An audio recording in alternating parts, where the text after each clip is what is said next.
Welcome back to the B2B Uncut podcast sponsored by Oro Commerce. And today we are excited to have Kevin. I'm going to try to pronounce your last name correctly. I'm going to say Katzenmeyer, and you're going to correct me by saying Kazenmayer, but close. Kazen.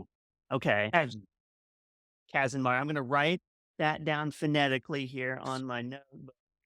Kazenmayer. Okay. Kevin Kazenmayer is with one of Oro Commerce's valuable partners, TradeCentric. If you don't know what TradeCentric does, you should keep listening because Kevin is going to tell you. And we're going to talk about a pretty interesting and kind of nerdy topic in B2B. I know I've had a lot of supply chain nerds on here in the last several months. And so we're going to come at this from a slightly different angle and get really into the weeds of eProcurement. So, Kevin, let's start with you. Who are you? What's your background? How did you come to be at TradeCentric? Well, so I'm the Vice President of Channel Development at TradeCentric currently, and I'm responsible for our trading partner network as well as our channels, growth channels, identifying new channels, and how we bring buyers and suppliers to successfully connect with each other.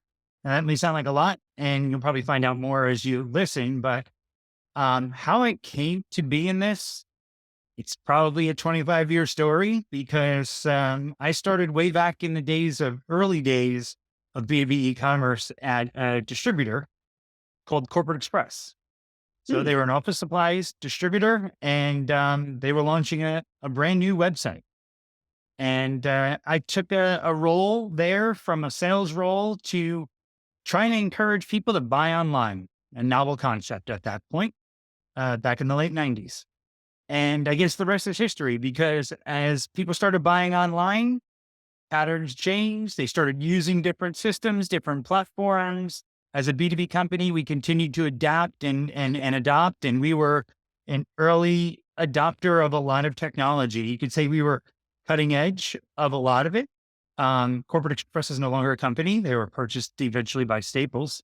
I But yeah, thought, okay. so pretty much spent most of my career in the B2B distribution space, moving from different distributors, helping them along with their digital e-commerce and e-procurement journey. So it's a space that is exciting to me. I got really interested in the fact that it's always ever changing and helping customers achieve their goals and also as a supplier, make things more seamless and easier and stickier for your customers. It made me kind of stay with it. That's really interesting. Being around this space for a long time, I feel like Zorro Tools and Granger get all the flowers for being sort of the early adopters of e-commerce. But, um, you know, Corporate Express, like you guys predated that then, it sounds like. The funny thing, you just mentioned the name. So I work at Granger as well. Um, Corporate Express, Granger, and Dell were one of the first three adopters to team up when eProcurement started launching in the late 90s. Nice. Okay. I knew there would be Granger is sort of like the Kevin Bacon of B2B e-commerce. Like everybody is maybe 2 degrees away from Granger, I feel like Yep. at most, if you're in this space.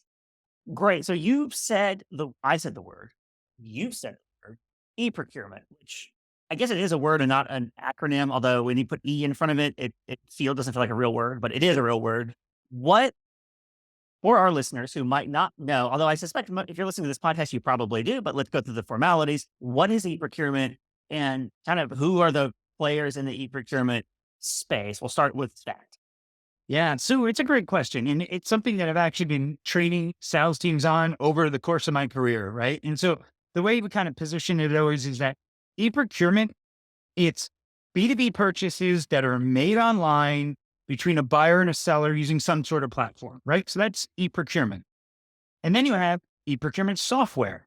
And e-procurement software is typically a cloud-based platform that manages all the purchasing activities, right? So from what we like to call rec to check, from requisition all the way through payment. And, in the early days, it was a company called Ariba, ended up getting acquired by SAP. So SAP Ariba, big player, Coupa, another big player, but there are companies like Jagger and Ivalua that also are big players in this space. And then there's also verticals and vertical providers as well, like Yardi and OpsTech in the property management space. And Birch Street in the hospitality space. And I mean, I could go on and on. I'm going to list the names. Like we have over 150 that we've dealt with over the course of our time as TradeCentric, PunchOut to go. So the list keeps growing. There's new ones that come on every day, and everybody throws their name into the hat for eProcurement integration platform. So you mentioned some vendors here, Coupa, Ariba, Jagger, and some others, but you talked earlier about your experience sort of standing up a website for your distributor at the beginning, Corporate Express. What's the difference between e-procurement software and a website that we are all familiar with, where you go to the website, you see the pictures and you click the buy button and buy the stuff? What is this different? Is this similar? What is this? What's the difference? So basically, eProcurement is bringing the entire procure-to-pay process together. And in order, one key component of that is searching and finding products, right? So you need to get the right product, the right price. You need to know the products are available. Well, that is where the suppliers come into play here, and that's where the supplier's commerce site comes into play. So really, when you automate your e-commerce application and allow what's called it to be PunchOut enabled, that is really where the buyer can now go out from their e-procurement application, shop your e-commerce platform like they would a normal walk-up registered user could, except for when they find all the products, add it to their cart, they click checkout, the checkout returns that cart back to their procurement system so it can continue to follow the proper protocols, get the right approvals, get the right cost centers applied to it, and eventually create a PO that can be tracked in their system and then ultimately sent on to a supplier to process. Got it. Fully understood. So basically, it's the same experience until you get to the financial bits, and then it's tightly integrated. The whole point of the procurement system is that it's tightly integrated with the procurement processes of the buyer, so that you don't have to put in a credit card or type in a PO number or do any of the things that you might if it was a standalone website. Exactly. I mean, and really the whole reason why buyers go out, or why organizations go out and purchase a procurement platform, is to help drive efficiencies, increase efficiencies, drive growth in our organizations, and reduce risk. Because what they're doing is they're saying, this is the pre-approved group of suppliers that we purchase from. Don't go out of this. We've negotiated contracts with them. And these are the suppliers that adhere to all of our proper protocols and allow us to be compliant with anything that we need to do from a compliance standpoint. Got it. Makes sense. So you mentioned the phrase punch out. I will say that when I first started working with you guys long time ago, you had a different name. And it was called PunchOut to Go. And I was a partner. I was on the agency side, and I was doing e-procurement implementations. And one thing I've always wondered and never had a chance to ask someone is, how did we come to call it PunchOut? Because I remember Mike Tyson's PunchOut in the Pizza Hut. You go get your pizza and you go play some games. I'm old, right? There were video games in the Pizza Hut, and that was one of them. How did we get from like punching people in a video game to e-procurement? What is PunchOut? It's kind of interesting, right? Because I could tell you that PunchOut wasn't the only name for the technology, right? So as much as Mike Tyson predates it, Also Mike called Tyson Pac-Man. It's also called Pac-Man, right? No, but if you want to guess, it was called Tap Out. Oh, well, that's trademarked very highly right now. So that would Yes, exactly. But Yep. 20, 25 years ago, Tap Out wasn't as well known as it is today.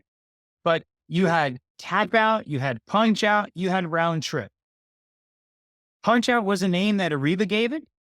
And because they were the first one out of the gate, more and more people just became used to that term. And it just became, just like you call Kleenex for tissues and you call it Q-tips for cotton swab, right?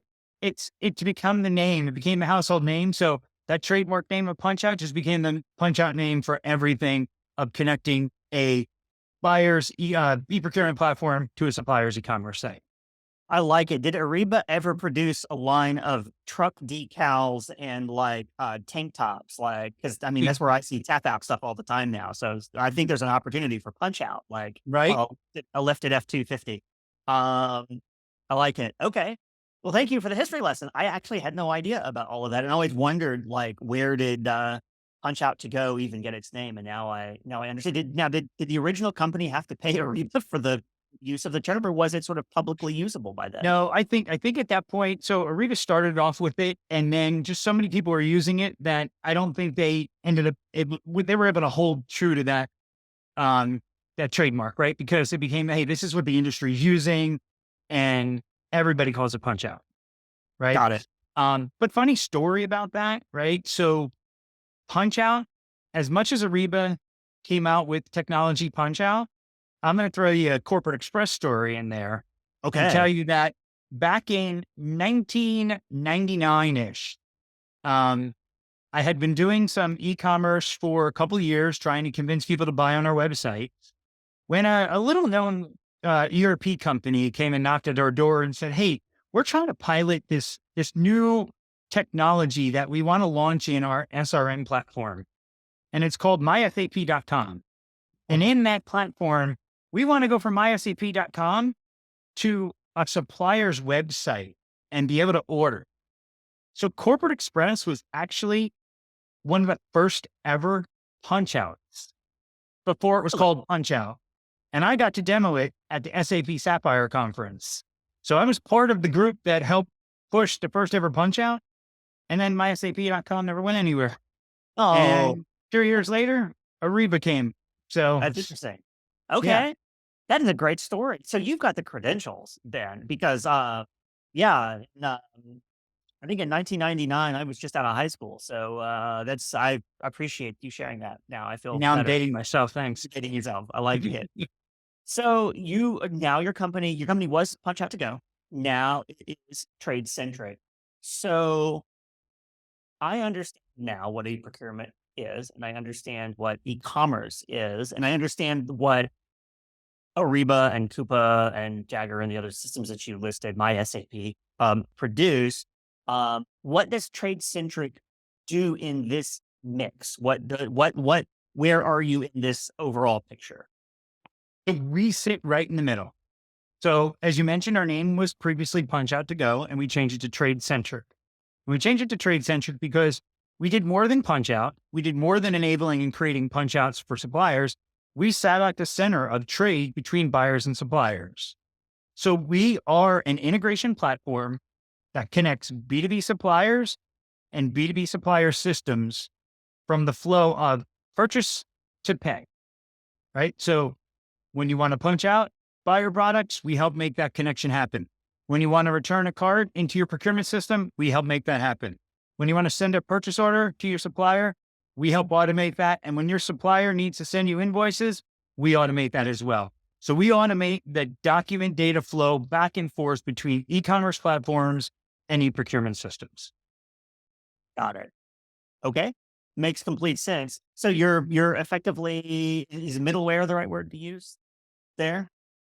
I like to call us as an integration platform, but yes, we're a middleware. Yep. And the way you just like the way I basically tell people who don't understand the space, a customer put it best way for us.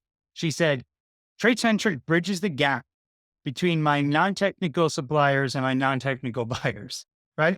So we It's help bridge B2B. Yeah. and That's bring accurate everybody statement. closer together. Yep. Yep. Non-technical all the way around. Like that's B2B Yep. for you. Yeah, no, totally get that.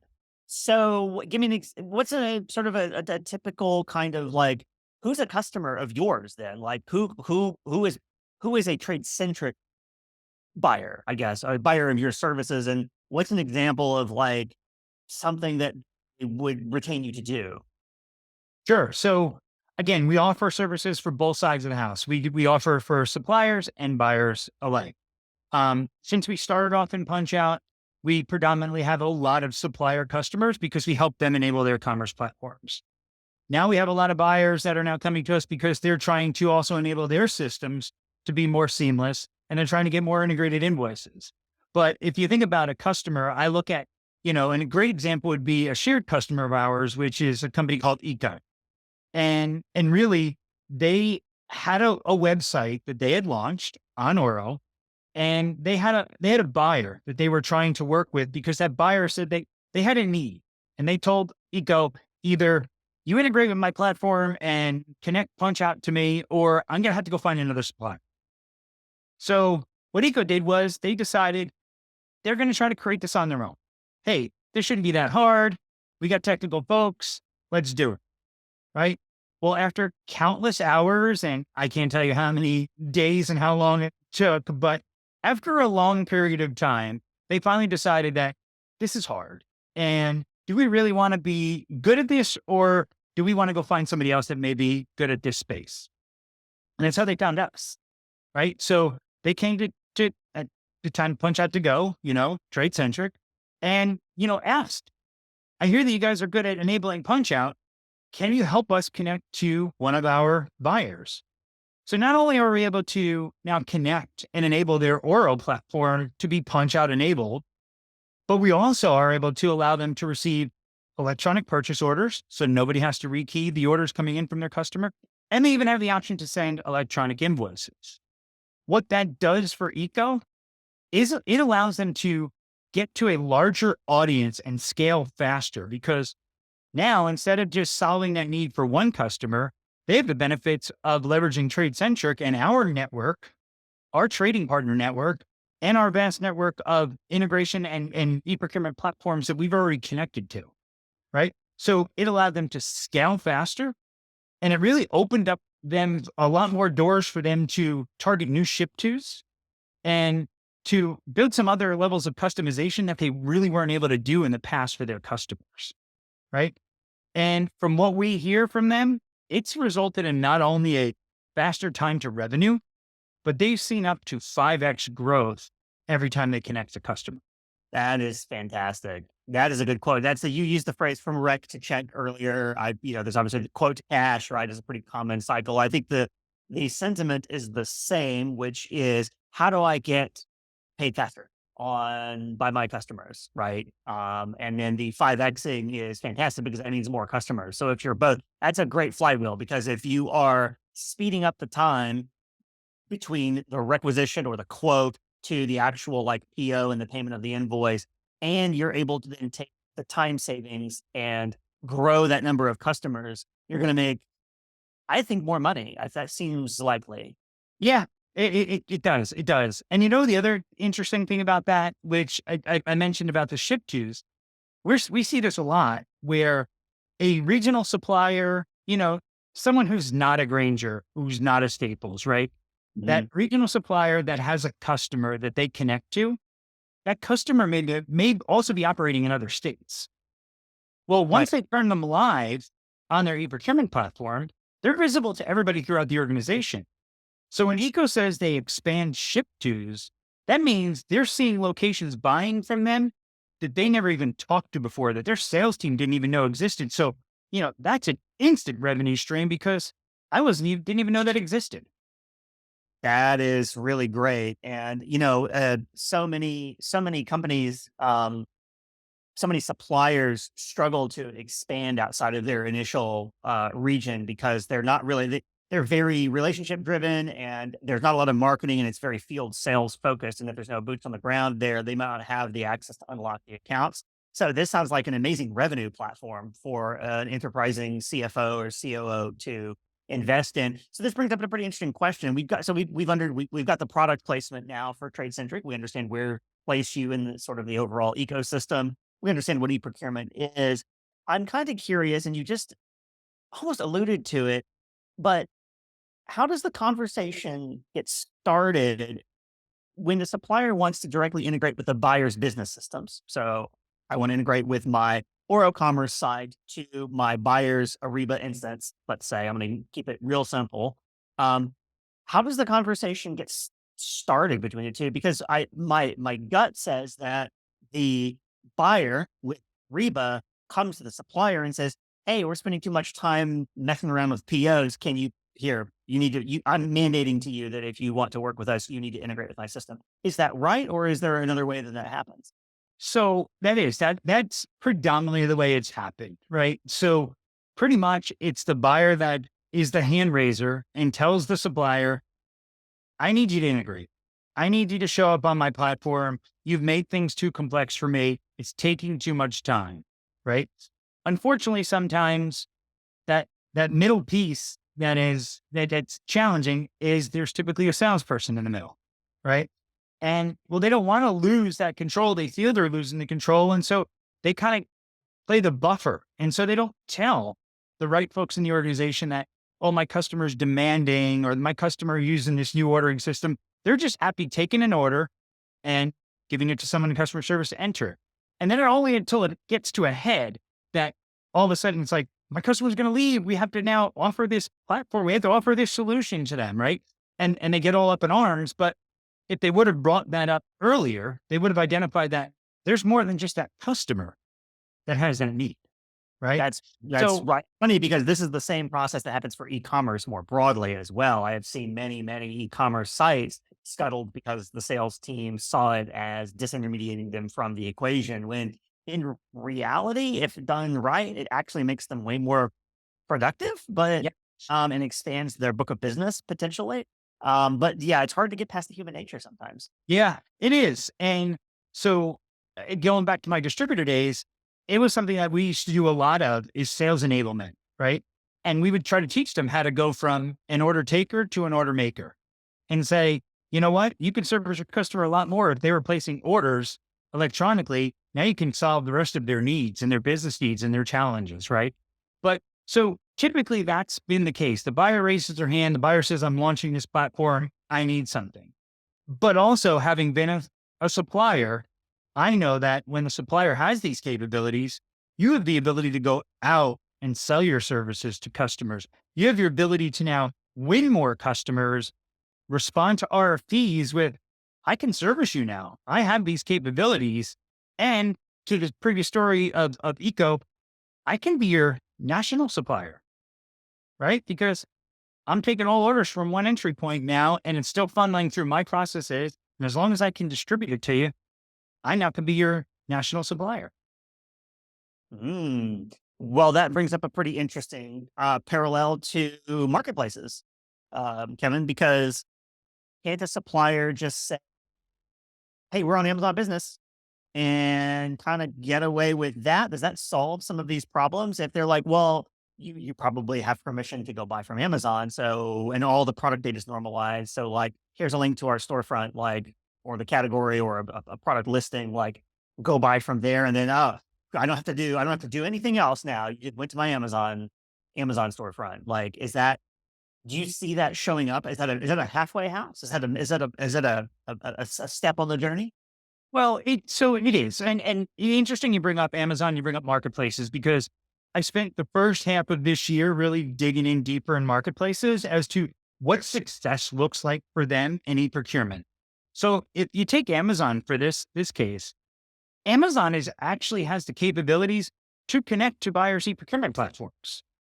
So if you're happy as a supplier selling on Amazon and you want Amazon to reflect you in your customer's e-procurement platform, that's what's going to happen. Amazon will connect and will show up in Ariba, in Coupa, and many others, right? So they have the same capabilities. They're willing to have their buyers punch out to Amazon Business, return a card, get a purchase order, do an invoice, right? So that is an option for some suppliers.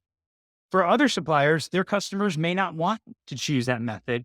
So they may, or they may have to have both, right? They may have to sell a bit on Amazon to a certain subset of customers, but they may have another group of customers that say, I need a one-to-one supplier relationship with you, right? And in that case, you're going to need these capabilities. It's interesting because, I've talked to a lot of suppliers over the years, and if you start with the question, well, what differentiates you? How do you stand out from the others? The answer that you almost invariably get is our customer service and our relationships with our customers, right? If you say that, and then with a straight face say, my answer to my distribution request is go out on Amazon, who disintermediates the relationship between customers and the buyers, and now they have a relationship with Amazon and not with me. I'm just a glorified shipping dock at that point. Um, does it really match does it keep you safe? Can you sleep well at night knowing that you're effectively a commodity provider, who's just been sort of like your valued, vaunted customer success is now like not present because you can't even talk to those buyers directly because they're talking to Amazon, Yep. right? That's gotta be part of the mix. I mean, It's true. It's true. But you know what? If I look at, so we have a couple of marketplace customers as suppliers in our network, and they go to market representing themselves as the single entity, or what we'll call the seller of record. And they'll say, hey, you buy from me, you send a purchase order to me, I'll send an invoice back to you. And then behind the scenes, they deal with all the suppliers. The funny thing is the suppliers that are on those marketplaces are also our customers, and they're dealing direct with other of their customers. So they leverage the marketplace to get them into a vertical or get them into an industry that maybe they just don't have the strong sales presence or they don't want to invest in. So they go down the marketplace path.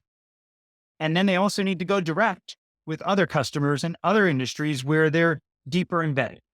got it. Marketplace is for market expansion and territory growth, and then you consolidate behind your own stack and relationships once you're there. Correct. Makes sense. What's your hourly rate for consulting, Kevin? It seems like people could stand to hear this conversation. Well, you know what? The funny thing is that, so as part of our channel development, I've been with the company for 2.5 years, and I've taken all my past experience and we kind of build out something called the eProcurement cycle. So whenever we bring on a new supplier, we kind of offer a little bit of guidance around what is the best way to approach this from an organizational perspective? How do you enable your sales team? How do you target customers? And then how do you adopt and grow after you've gone live with the integration? And we have something called a trading partner analysis that we do as a free service, where when any of our customers and even our prospects come in, we'll ask them, can I see a list of your top customers that you're targeting, or tell me the top industries you're targeting?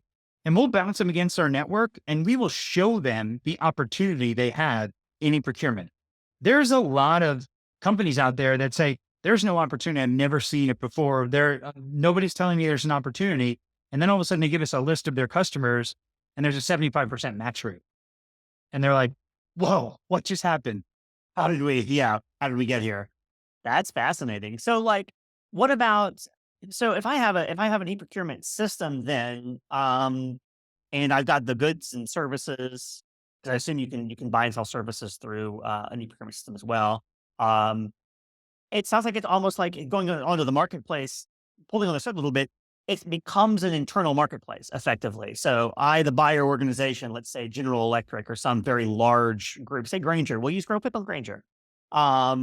If Granger's buying stuff right from their suppliers and they're doing it inside of a web portal of some kind, and there's lots of vendors, lots of suppliers.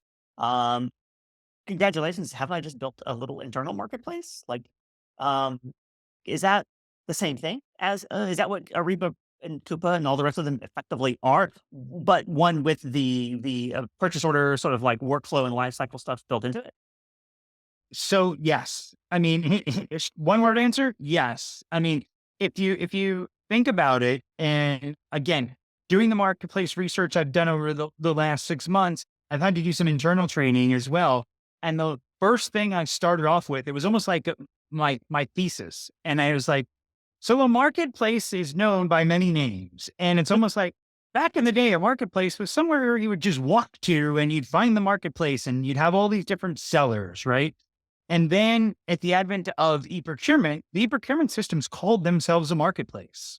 Oh, really? But then there are marketplaces out there that are just glorified Google search engines, and they call themselves a marketplace, but there's no transaction engine to it at all, right? Yeah, it's And then discovery. finally, you have a true marketplace where you have a seller sign up to sell their goods, and you have an operator that extends that offering out to a group of users, basically, right?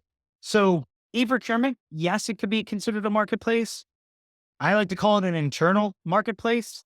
Some companies are calling it the procurement marketplace. But basically, they're kind of the same, right? The marketplace that has all sellers coming in and signing up to sell to anybody that signs up, right? That's going out to the world. An eProcurement marketplace is more refined. It's targeted to a specific group of suppliers. But yeah, I mean, even the technology around it, some of them don't even use PunchOut anymore. right? They want you to load up a catalog and they want that eProcurement marketplace to look like Amazon, basically. Right. Right. We have customers, because we have a full marketplace operations offering. Customers using Oro in that way to run full marketplaces, and that is effectively they are. I think all of our customers who are doing that are inside of a specific vertical, like aviation parts or restaurant supply or something like that, and that's exactly what they're doing. So that's pretty interesting. So, um, you guys do a lot of clearly, or you definitely do this. I'm assuming TradeCentric does as well. Thought leadership and analysis of the wider B2B e-commerce market. You'd said earlier that uh, TradeCentric is, of course, middleware between, let's say, a website and an e-procurement system, but you're involved in a lot more than that. Like there is a whole um, centrality to what you offer and where that goes beyond just connecting system A to system B. Walk me through another example of where that fits or where that's going for TradeCentric. So I understand when I've come to you in the past when you were PunchOut to go, it was pretty simple. I had a customer who needed to get on SAP, like they needed to get their website embedded into Ariba. Um, how else do you guys think of channel like inside of TradeCentric? Give me another example. Well, so I'll give you a couple, right? So basically, when we think of connections, and I go back to the name change, right, to TradeCentric, we don't just look at PunchOut anymore. We call it the trifecta, right? And it's really PunchOut, purchase order, invoice. And that's really what helps companies be successful is being able to automate the entire set of the transactions. But in some cases, PunchOut may not be for everybody. That doesn't mean you can't automate the rest of the transaction set. And sometimes it's hard to get people out of that mindset because they think, well, if I don't have PunchOut, well, then I have to take the orders, offline. Well, no, you can still automate the rest of the process, right? So we're looking at those areas where maybe they're not on an e-procurement system. Maybe they're on some sort of inventory management system, right? And they still need to get orders. Well, we can help facilitate the ordering and invoicing on that side. If you flip that, you look at the buyer side of it. Well, buyers that purchase e-procurement platforms, they can't get all their suppliers to be compliant and to Right. send them electronic invoices. So where we come in there is we now become an offering for buyers to help enable their suppliers. So buyers now paying for their suppliers to automate invoicing. Yeah. And we've come up with a series of standards around that. So maybe that supplier is only EDI capable and they're not interested in any new technology. Well, again, that's where we come in. And that's a channel where we've invested a little bit more into is that let's take that EDI invoice from that supplier and we can convert it into any type of document that platform needs. Oh, that's super valuable. There's a lot of that out there. There's a lot of people, there's a lot of buyers trying to mandate suppliers go to e-procurement. There's also an awful lot of suppliers mandating their buyers use EDI. So the please jump through these hoops runs both ways depending on the size of the organization, I found. Yep. Uh, okay. That's pretty So interesting. I got one more though. Oh, you got more. And, Let's and go. this kind of just builds on what I've been talking about around marketplaces is that what we see now is that the marketplace is being two-sided, right?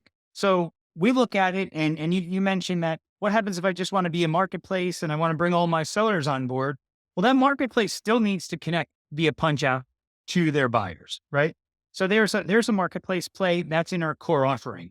But what about all those sellers that come on to the marketplace and maybe they don't have the ability to get orders from the marketplace or send invoices to the marketplace? So again, that's another area where we're investigating more is what does that look like on the backside of the marketplace to help those suppliers enable the transactions back and forth to the marketplace versus out to a buyer. Got it. I love that you've really grown the place of TradeCentric from a very specific niche to something that is a much broader need in B2B e-commerce. You said it earlier, a non-technical buyer buying from a non-technical seller. All of this technical debt, all of this complexity is generally a result of organizations pursuing different tech strategies in a very non-standardized space with a lot of organic processes that have grown up at each group around handling money and handling products and handling customer requests and things like that. And it's really, I really love seeing I think TradeCentric taking on a bigger mandate for itself with the new name. That's pretty great to see because this is such a need. This is a place we operate in. It's a place I've been in for many, many years. It's very, very needed. Is taking all this complexity and making it manageable so that you sped up the business operation to throw off more money, and you're not as a group agonizing over trying to build your own, reinvent the wheel for every single company. Because a lot of these buyers, they've got hundreds of suppliers. You just cannot treat each one of them as its own separate ID project. Like it doesn't scale. It doesn't work unless maybe you're Granger. Maybe Granger can do that. Exactly. And the funny thing about that is that in a lot of the organizations that we sell to, we request different resources from different functional groups. Sometimes it's the first time they're all coming together and understanding, oh, I didn't even know we did it this way. Right. And they're all learning because you're trying to build out the optimal process here. And they didn't even know what their own organization does. That you've just triggered a memory of mine of being. I think when I was a young e-commerce gnome in the early days of my career at SIs, going on site when people went on site for things like this, and getting in a conference room and having fulfillment and customer service and sales and marketing and product and IT and C-suite all around a big table. And we're all here to talk about the website. And it would be the first time that all of them have been in one room talking about the same thing ever. And I'm like, here's the agenda. And then they just all start talking to each other like their kids' first day of class, and they like never met their classmates. And you're like, well, time to tear up the agenda because my client is getting to know itself right now. That's what's happening. And I actually need that to happen for me to be successful. So I need to just shut up, get out of the way, and let them meet. And then you get on status calls and things like that. And it would be the only time every 2 weeks that that group of people sat down and talked to each other would be a website project. It's got to be exactly for e-commerce. It'd be exactly the same thing for e-commerce. Yep. Yep. Yep. Yeah. That's happened many, many, many times. Yeah, a lot of stories there. Those I are fun want meetings to be a part of. sometimes they are. Sometimes they get contentious. But those warehouse guys, man. One of the things that's true, I think, with TradeCentric's sort of growing taking responsibility for more parts of the quote to cash cycle and the overall B2B, rec to check, as you say, you guys do studies and research. You commission and do research. We do too. So I want to give you an opportunity to maybe talk about some research you've done. I'll cue it up by talking about something that we did, which connects to your topics. So we did a study on workflow automation earlier this year, and because we're weird and nerdy, and we find it interesting, and Oro has a workflow automation engine built into it. And we asked a lot of questions. I think it was over 100, several, I think 100 to $5 billion GMV organization. So sizable B2B manufacturers, distributors, wholesalers, suppliers, et cetera. And we're asking basically we want to know like how automated are various parts of your operations? Are you happy with it? What are the challenges that you see with them? Because we're trying to learn where should we as technology providers start investing to solve a problem that is real and endemic across like a large group. And the results were extremely clear because the least automated, the most painful parts of the entire operation for all of these B2B companies were checkout and order placement and shipping and fulfillment. And it was real startling because all the other upstream pieces were pretty well automated according to the people who are answering the surveys. Anyway, maybe the people on the sales team might have different views, but customer onboarding, price book generation, quote handling, RFIs, product data management, we're fine. We've got that down. When it comes to the actual parts where, we get paid and send people the stuff they paid for, that was like, no bueno. And so considering how the money is, it's weird. Like the stuff that is like the actual core of the business is actually like the least automated. But I'm curious, does eProcurement help buyers or sellers through those processes? Because it sounds like they do, and you've used the word automation a few times. So, as a note, I can send you a copy of the study. You might find it interesting. And but do you see eProcurement as solving those problems for buyers or sellers? Oh, I do very much so. I mean, yeah, think about and it's funny because kind of the study that we did is tells some of the requests that buyers are looking for, but buyers are looking at e-procurement and they really want it because they want visibility into the supply chain. And they want it so much more now because of the pandemic, because of the supply chain issues, right? They want to enable as many suppliers as they can so they have the access to order from someone. And if they don't have the inventory, they have a backup, right? And they don't risk their operations shutting down. So that's huge for them. Being able to go someplace, see what's available, see their price, add it to a cart, and put it on a purchase order and send it on to be fulfilled is huge, right? And I look at the study that we did, and our study we did with 120 B2B suppliers, right? So suppliers that are part of our network and beyond, right? So we found that 61% of suppliers that responded said that a quarter or more of their customers have requested e-procurement integration or some type of integration on the ordering process, but only 35% of them are actually doing something about it. I mean, that what is a great supporting point to your earlier statement about um, my buyers are asking for it, and my sales team or somebody is sitting on it, or we don't fund IT. Like we try to keep the printers from running out of toner, and that's like as far as the IT like org goes. Um, that's I mean that's a perfect supporting point. Yeah. I mean, it tells me two things, right? It tells me that there's demand out there. If you seek it, you're going to find it, right? There is demand out there. You're going to learn your TAM. You're going to find out there is a TAM for e-procurement integration. And those suppliers that invest in the capability are better going to meet their customer needs. They're going to drive the revenue and they're going to win the new business, right? Those are the ones that are going to be sticky with their customers. I love it. We're getting close on time, so I want to roll into our last set of questions. And this next one is, I think, it sounds like perfectly queued up based on what you just said. This is the crystal ball segment. I don't have a crystal ball. I've got a mostly empty bottle of Blanton's behind me that could work. But we'll use theater of the mind here. Um, Predictions and trends. So, what is a trend that you think is going to accelerate in B2B e-commerce over the next couple of years? It sounds like you have set yourself up to say e-procurement, which I understand the contractual obligation there. You're perfectly allowed to say that. I want to hear elaborate on the reasons if you want to say that, or go in a totally different direction, Kevin. Like it's fine with me.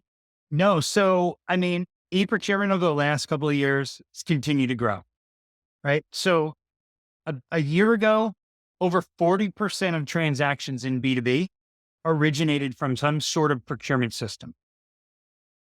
Last year, there was $1.3 trillion in e-procurement sales that went in through e-procurement connections.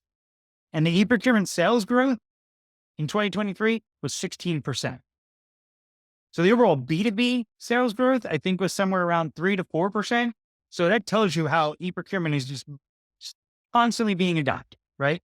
So it's continuing to grow and grow and grow. But the other thing that I'll tell you that I'm seeing more and more of is now e-procurement being incorporated into direct spend. Okay. Traditionally, e-procurement has been indirect spend. It's been the consumables, those types of suppliers. But now the e-procurement platforms are now starting to dive into the ERPs. They're starting to dive into the material management systems. And they're saying, well, if I'm controlling your procurement process here, why am I controlling it throughout all of the rest of your purchases?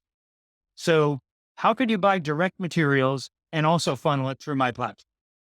Which is really interesting to me because, boy, I gotta maybe be careful what I say here about ERPs. let's see, what's the best way to put this? The user experience can leave something to be desired sometimes. They're a little Um, rigid. huh? They're a little rigid. They're a little rigid. They're not known for their, let's say, innovation or modernity. And even the more modern ERPs struggle because what COO is like going to sign off on an ERP replatform unless someone's got a gun to their head, because it's very time consuming and disruptive and expensive. Um, and so, what I've always seen as a practitioner in the e-com space is that in B2B, people come to you and they say, what I really want is I want a really nice front end for my ERP. I want a surface area that my customers can interact with and answer questions and request quotes and things like that. But all the information, the master system of record, everything is the ERP, which is super fun unless you get into drop shipping, and then that tends to be less of a thing. But for a manufacturer anyway, that's definitely often the case. What you just described makes complete sense to me because it's the centralization of data. The ERP is already in the center of my business, so why don't I use it to power channels? Um, I'd be really curious, is this something that TradeCentric has gotten into, integrating ERPs with e-procurement systems? And if so, do you find that easier or harder than doing it from a website, or are the challenges broadly the same? I'm actually genuinely curious in this answer because I know what I've run into, and I just want to hear what you've run into. So they can be challenging, right? And I'll give you two answers there. So one, we actually power and create and enable an ERP to be e-procurement capable, and that's NetSuite. So we run a connector on top of NetSuite ERP that allows NetSuite to punch out to their suppliers and do the entire e-procurement suite within a NetSuite ERP. Does it require Suite Commerce, or does it directly out of Just NetSuite ERP. So it takes the native functionality. We have the connector build the connector that sits on top. You tell us what suppliers you want to connect to, and we can connect those suppliers, punch out purchase order invoice. Perfect? Okay. That's something that a lot of people haven't been able to solve. And if you talk to a lot of suppliers, they'll say, I don't integrate with NetSuite customers because it's too hard. But when we sit in the middle, we make it a lot easier, right? Then you look at a Coupa, right? Coupa is now coming in, and almost what you just described about the commerce sitting on top of the ERP to make it more pleasant. Coupa is coming and sitting on top of the ERP to say, I got the procurement end of this. Why don't you funnel everything up through me, and I will disperse it out to your suppliers? So now what we see there is we see more of the interactions that you typically don't have within a punch-out supplier for indirect. The direct materials now have ASNs and purchase order acknowledgments, and they need more information. So again, documents that we're comfortable exchanging that we can now help these legacy type suppliers get through the Coupa network back into an ERP because they're now sitting on top and are the face of the ERP. Got it. Makes sense. I think that's a strong bet for that to grow. Okay. I want to move to, we've only got a few minutes left. I'm going to move to the last question, which is a surprise question that I ask all the Uh-oh. guests. And this is not on the notes that you and I discussed earlier. I want to hear one piece, a book that you've read, movie that you've watched, a show, podcast, some form of media that